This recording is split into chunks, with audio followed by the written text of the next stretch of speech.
Perhaps you've heard the expression that if you want to get something done, get a busy person to do it.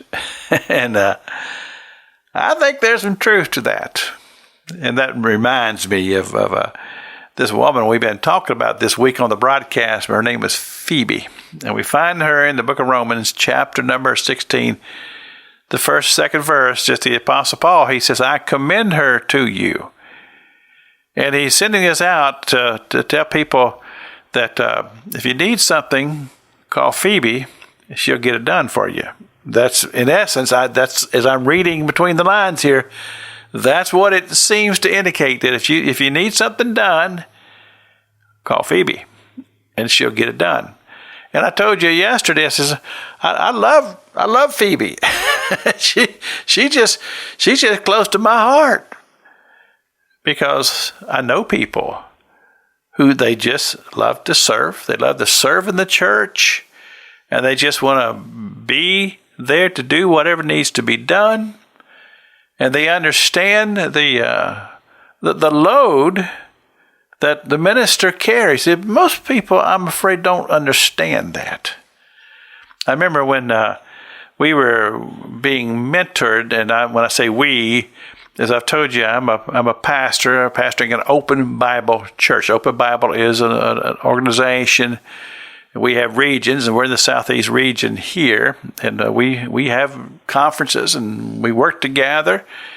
And we had Brother Dr. Lee, who came and helped us in training and helping grow our churches and these sort of things. But he talked about the number or the jobs that a pastor has, and he listed about 16 things that the pastors are responsible for.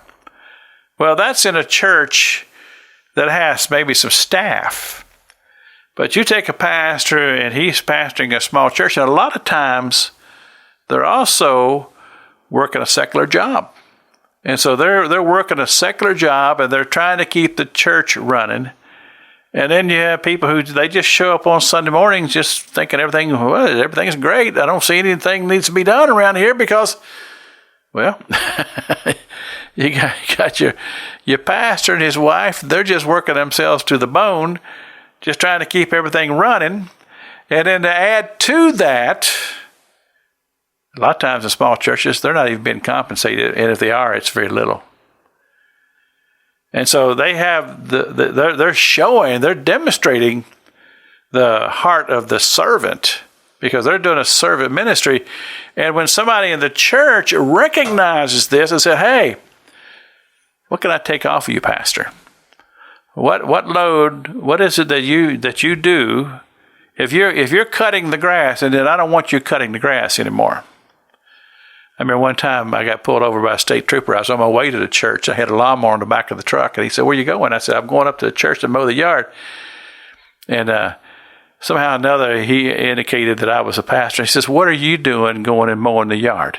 He says, your deacons need to be mowing the yard. Well, the thing about it, if the yard needs to be mowed and nobody else steps up to do it, guess who's going to do it? Because a pastor's not going to have you show up on Sunday morning without the grass being cut. Well, maybe, just maybe, this may speak to you, and you have the heart of Phoebe, a servant of the church. This is Pastor Jack King with the gospel on the radio broadcast.